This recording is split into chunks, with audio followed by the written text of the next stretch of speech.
Welcome back to the Deep Dive. Today, we're really cracking open some insightful sources. Yeah, sources that analyze, the bedrock of financial success. Exactly. Our mission here is to distill the core behaviors, these 10 key habits that financially rich people practice, not just sometimes, but consistently. And it's a crucial deep dive, I think, because the main takeaway from these sources is pretty clear. Wealth isn't mostly about luck or, that one big break. Right. It's fundamentally about habits, consistent, repeatable habits. The argument is, if you look closely at genuinely wealthy individuals, their success comes from pretty ordinary actions. Ordinary actions that somehow compound into extraordinary results. Precisely.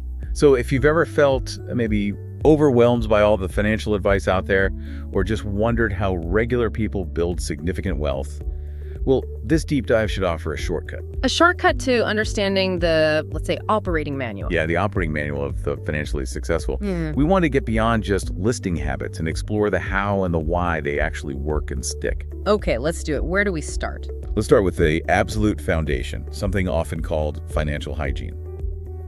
It sounds simple, but maybe it isn't. Well, habit number 1 is living below their means. And you're right, it sounds deceptively simple. But so many people ignore it. They do. The wealthy, though, they seem to fundamentally grasp the difference between being rich and just looking rich. That's a key distinction, isn't it? Society pushes this idea that wealth needs to be, visible, flashy. Right. But these sources suggest the truly wealthy often practice what some call stealth wealth. They're focused on accumulation, not putting on a show. So that means, what, driving older cars? Sometimes, yeah. Okay. Or just reliable, affordable cars. Yeah. Living in homes that fit their needs, not homes designed to impress, the neighbors or require huge upkeep costs. It's about actively resisting that social pressure. There's a psychological element to them. Huge. Think about it. Every dollar you spend trying to impress someone else Is a dollar that isn't working for you, isn't earning interest or returns. Exactly. So the real nugget, the practical takeaway, is that wealth is built in that gap, the space between what you earn and what you actually spend. Prioritizing saving and investing over status symbols. Which leads us straight into habit number 2, a real non-negotiable. They pay themselves first. Okay, let's nail this down. Beyond the concept, what does this look like? For someone listening, how do they do it? It has to be concrete action. And ideally automated. So before you pay your rent, your phone bill, anything else. Before you even really see it hit your main account. Preferably, yes. A set percentage the sources often suggest aiming for 10 to 20% of your income gets automatically transferred. Where? To savings, Yeah. investments. Either. A dedicated savings or investment account. The key is treating that saving like it's your most important bill. It's mandatory. Okay, so automation takes the emotion out of it. You don't debate whether you can afford to save this month. Precisely. If you don't see the money easily available in your checking account, you're much less likely to spend it. And you structure your budget around what's left. And that saved dollar. Yeah. It's not just sitting there. No, it's immediately put to work. It becomes like a tiny employee earning for you even while you sleep. That's the power of starting early and being consistent. Right. Okay, so that's the foundation, financial hygiene. What's next? Next, we move into what you might call the acceleration engine, section 2. This is where you shift from just saving money to actively making your money work for you. Which brings us to habit number 3. Invest consistently. Now, most people know they should invest. But the wealthy make it an active, ongoing priority. They ensure their money isn't just sitting idle in a low-interest account. What kind of investments are we talking about? The sources mention specifics. Yeah, they mention common vehicles like stocks, often through diversified index funds, real estate, sometimes starting or investing in businesses. But the key isn't just which investment, is it? Not entirely. The real emphasis in the sources is on the consistency. It's less about finding the perfect investment and more about the relentless regular contribution. This ties into something called dollar cost averaging, or DCA. Okay, break that down. How is DCA the practical side of consistent investing? Well, dollar cost averaging is simply investing a fixed amount of money at regular intervals, say monthly, regardless of what the market is doing or what the price per share is. So you don't try to guess if it's a good time to buy. Exactly. You take the guesswork and the emotion out of it. Trying to time the market is notoriously difficult, maybe impossible for most people long term. I've heard that saying, time in the market beats timing the market. That's the core insight our sources echo. With DCA, you automatically buy more shares when prices are low and fewer shares when prices are high. Which lowers your average cost over time. Right, and it forces that crucial consistency that lets compounding work its magic. It turns investing from this stressful prediction game into a manageable habit. Okay, makes sense. But to fuel that investing engine consistently, you need available funds, which means managing the other side of the equation, debt. Absolutely. Which leads to habit number 4. They avoid bad debt, or perhaps manage debt strategically. So it's not that all debt is inherently evil in their eyes. Not according to these sources. Most people lump all debt together, but the wealthy tend to make a sharp distinction. There's debt that helps build assets. And debt that just consumes your wealth. Exactly. We need to get practical here. What's the killer kind of debt? Credit cards. High interest stuff. Usually, yes. Bad debt is typically high interest, often non-tax deductible debt used for things that lose value or are just consumed. Think credit card balances carrying over month to month, personal loans for fancy vacations, financing a rapidly depreciating luxury car you can't really afford. What makes it so bad? Just the interest. The high interest is crippling for sure. If you're paying 20% interest, that's a guaranteed negative 20% return on that money. But it's also the huge opportunity cost. Yeah. That money isn't just costing you interest, it's money you could have invested and earned a positive return on. Okay, so that's bad debt. What's good debt then?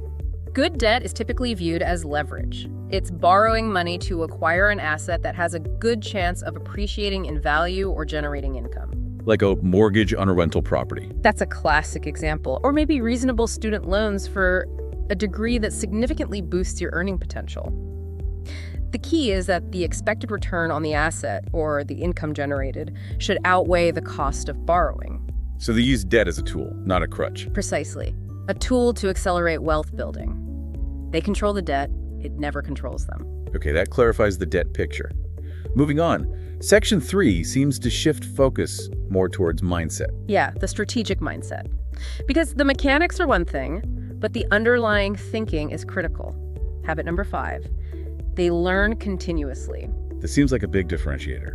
They don't just finish school and stop learning about money. Far from it. They're intentional, lifelong learners in this domain. They're not just reading random articles, they're digging into books and content about behavioral finance, tax strategies, maybe estate planning, understanding economic trends. Things that give them an actual edge. Right. And they often seek out mentors, people who've already achieved what they're beaming for. It's targeted learning. So the idea that knowledge compounds like money, that's really put into practice here. Absolutely. The more you understand how money really works, the psychology, the systems, the strategies, the more you can make it work for you instead of feeling like you're working for it. But learning isn't enough on its own, right? You have to apply it. Exactly. Which brings us neatly to habit number 6. They set financial goals. So no just drifting along hoping things work out. Definitely not. The wealthy, according to these sources, are planners. They navigate with specific coordinates. Their goals aren't vague wishes like, I want to be rich someday. They're more specific. Much more. Clear, measurable, time-bound. Things like, save $10,000 for a down payment by December 31st, or invest $500 every single month into my index fund, or increase passive income streams by 15% this year. And they track this stuff. Religiously. They apply that old management principle. What gets measured gets managed. And what gets managed grows. You got it. They might track their net worth monthly, review their investment performance quarterly, analyze their spending patterns. They treat their personal finances with the seriousness a CEO treats a company's finances. That tracking allows for adjustments too, I guess, if something isn't working. They don't just panic or give up. They look at the data, figure out why it's not working, and adjust the plan. It's an ongoing process. Okay, planning and learning are key.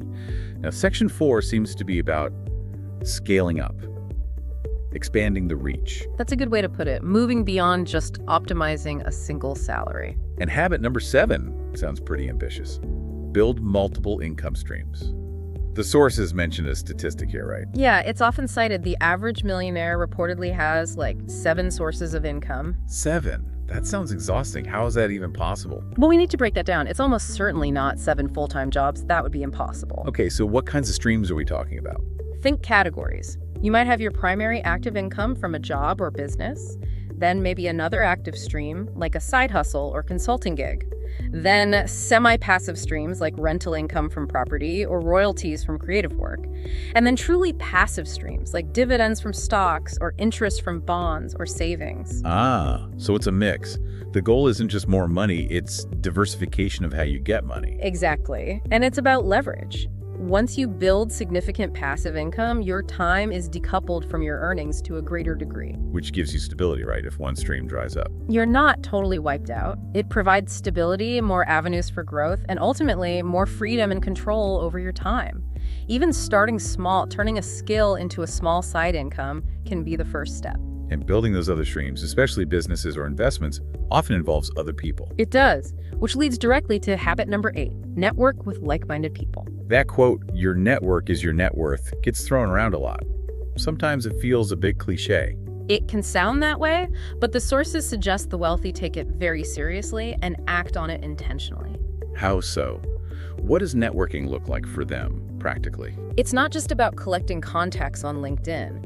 It's about cultivating genuine relationships with people who are also driven, positive, goal-oriented, people who challenge their thinking. So surrounding themselves with people who push them? Yeah, and people who are perhaps thinking bigger or thinking longer term. They want to be in circles where people discuss opportunities 5 or 10 years out, not just next quarter's sales targets. So the benefit isn't just, say, finding your next job. No, it's much broader. It's about exchanging high-level ideas, finding potential partners for ventures, maybe getting insights into investment opportunities that aren't public knowledge. Your peer group really does influence your trajectory. If you want to grow, you need to be around people who are growing and thinking big. That seems to be the operating principle. Okay, we've covered a lot of ground spending, saving, investing, learning, planning, earning, networking.